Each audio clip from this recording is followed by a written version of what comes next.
పప్పు నడుస్తుందా?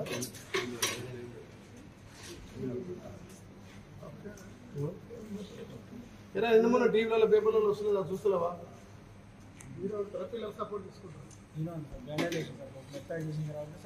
ఏదిరా నీళ్ళు ఎక్కడ ఉంది కదా మార్చిరా ఎందుకు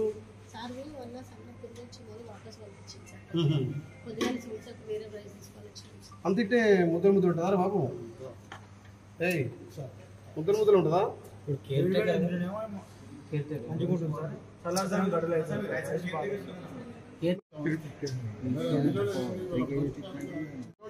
ఏం చేస్తున్నావు మరి? ఏం గుట్ట ఉంటాయి సార్ హౌలే ఇప్పుడు గుట్కేసి ఉన్నాడు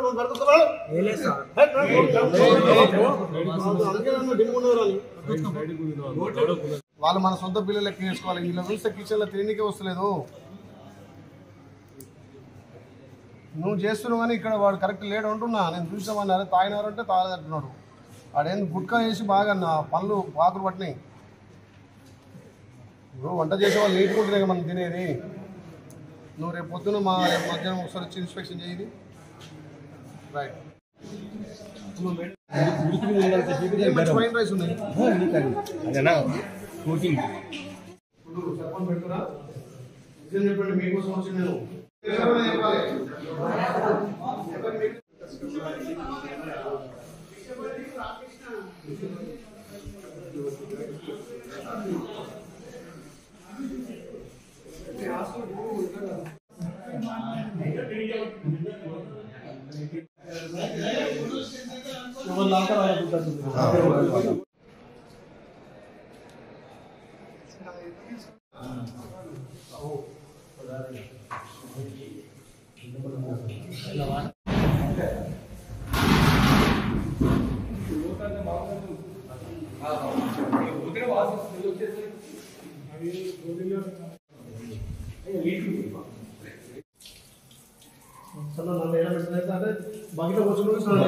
ఈరోజు ఆలేరులో ఉన్నటువంటి జ్యోతిరావు పూలే బీసీ హాస్టల్ సందర్శించడం జరిగింది. సుమారు 400 మంది 10th అదేవిధంగా ఇంటర్ ఫస్ట్ ఇయర్ విద్యార్థులను ఇలా ప్రతి ఒక్కరు కూడా అడిగి తెలుసుకోవడం జరిగింది. ఈ ప్రభుత్వం అన్ని విధాలు కూడా బీసీ ఎస్టీ ఎస్సీల కోసం మైనార్టీల కోసం పిల్లల కోసం స్పెషల్గా సన్న బియ్యమే కాకుండా నాణ్యమైనటువంటి కూరగాయలు అదేవిధంగా నాణ్యమైన విద్య అందించాలని గౌరవ ముఖ్యమంత్రి రేవంత్ రెడ్డి గారి నాయకత్వాన మొన్ననే డైట్ ఛార్జ్ కూడా పెంచడం జరిగింది. పెద్ద ఎత్తున 40% డైట్ ఛార్జ్ పెంచి ఇవాళ కిచెన్లో చూసినాం.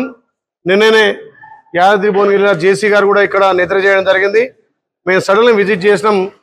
ఏ పిల్లవాడిని అడిగినా వారానికి ఒక గుడ్డు చికెను అదేవిధంగా మటను మంచి భోజనం అందిస్తున్నారని చెప్పారు. కానీ కొంత ప్రతిపక్షాలు హాస్టళ్లలో ఫుడ్ బాగలేదని చెప్పి ఈ ప్రభుత్వాన్ని బదనాం చేయాలని చెప్పి వాళ్ళ సోషల్ మీడియా వాళ్ళ పింక్ మీడియా ద్వారా ప్రభుత్వం మీద దుష్ప్రచారం చేస్తారు. నిజంగా కూడా ఒక 450 మంది 500 మంది విద్యార్థుల హాస్టల్ చూస్తే ఇక్కడ జ్యోతిరావు పూలే బీసీ హాస్టల్ చూస్తే నాకే ఇక్కడ భోజనం చేయాలనిపిస్తుంది. అంత మంచిగా మెయింటైన్ చేస్తున్నారు. టీఆర్ఎస్ వాళ్ళకి అధికారం పోయినాక రోజొక ఇష్యూ మీద ప్రభుత్వాన్ని బదనాం చేయాలని చూస్తున్నారు. మిగతా ఆలయంలో ఉన్నటువంటి ఎస్టీ ఎస్సీ గురుకుల హాస్టల్ కూడా ప్రతి ఒక్కటి వారానికి 2 హాస్టల్ లెక్క విజిట్ చేసి ఏమైనా లోటుపాట్లు ఉంటే తప్పకుండా సరిదిద్ది ఆ పిల్లలు మా సొంత పిల్లలుగా వాళ్ళకి అన్ని విధాల వసతి కల్పించి ఇందులో చిన్నపిల్లలు చెప్తున్నారు సార్ మాకు పొద్దున స్నానం చేయాలంటే చలి పెడుతుందంటే మరి వాడు గీజర్లా లేకపోతే హీటర్లా ప్రభుత్వంతో మాట్లాడి తప్పకుండా అరేంజ్ చేసి కొంతమంది పిల్లలకు బెడ్షీట్లు కానీ అదేవిధంగా అక్కడ వసతులు కూడా కొంచెం తక్కువ అనిపించినాయి. వాటిని కూడా మా ఫౌండేషన్ ద్వారా తప్పకుండా ఆ బెడ్షీట్లు వాళ్ళకి సంబంధించిన మెటీరియల్ కూడా అందిస్తా అని చెప్పి మాటిస్తూ నిజంగా కూడా ఈ ప్రభుత్వం పేదల విద్యార్థుల కోసం వాళ్ళ హాస్టల్లో ఉన్నటువంటి వసతులు కూడా మెరుగుపరిచే విధంగా చేస్తున్నందుకు చాలా సంతోషం. ఇవాళ ఈ హాస్టల్ చూస్తే చాలా సంతోషం అనిపిస్తుంది. ఒక కార్పొరేట్ స్థాయిలో ఈ బిల్డింగ్ కానీ ఇక్కడ ఉన్నటువంటి ఇన్ఫ్రాస్ట్రక్చర్ కానీ వాళ్ళ పడక గదులు కానీ చాలా బాగున్నాయి. ఇక్కడ ఉన్న హాస్టల్ వార్డెన్లు కూడా చాలా చక్కగా చేస్తారు. ఇంకా కూడా వాళ్ళకి మెరుగైన వైద్యంతో పాటు విద్య విషయంలో ఫుడ్ విషయంలో కూడా ఎక్కువ సేఫ్టీ తీసుకోవాలని చెప్పి వాళ్ళ అధికారులను కూడా ఆదేశించడం జరిగింది. తప్పకుండా మళ్ళొక వారం 10 రోజుల్లో ఈ హాస్టల్ విజిట్ చేసి తప్పకుండా ఏదైతే కొంతమందికి ఆ బెడ్స్ లేవో ఆ బెడ్షీట్స్ మొన్ననే మా డైరీ చైర్మన్ మసూర్ రెడ్డి గారి సహకారంతో ఒక హాస్టల్లో 72 బెడ్స్ కూడా వాళ్ళకి బెడ్షీట్స్ ఇవ్వడం జరిగింది. అదేవిధంగా ఈ హాస్టల్ కూడా చిన్నపిల్లలకు తప్పకుండా మేము బెడ్స్ ప్రొవైడ్ చేస్తామని తెలియజేస్తూ ఈ హాస్టల్ చాలా చక్కగా నడుస్తుంది. కాబట్టి ఇలా పింక్ మీడియా టీఆర్ఎస్ వల్ల ప్రచారాలు బంద్ చేసుకోవాలి. మన పిల్లలని చూసుకొని మన పిల్లలు చదువుకునే ఈ హాస్టళ్లలో ఫుడ్ సక్రమంగా ఉందా, ఏదన్నా దుష్ప్రచారం చేసే వాళ్ళు మీరు హాస్టల్లోకి వచ్చి చూసి చెప్పాల్సిందిగా వాళ్లకు మరి ఏ రకంగా మీరు ప్రభుత్వాన్ని బదనాం చేస్తారో అధికారం పోయిన అక్కస్తోటి ఈ రకంగా పిల్లలు చదువుకునే పాఠశాలలు కానీ పిల్లలు చదువుకునే హాస్టల్ కానీ వాళ్ళు తినే ఫుడ్ మీద దుష్ప్రచారం చేయొద్దని చెప్పి వాళ్ళని హెచ్చరిస్తున్నాం.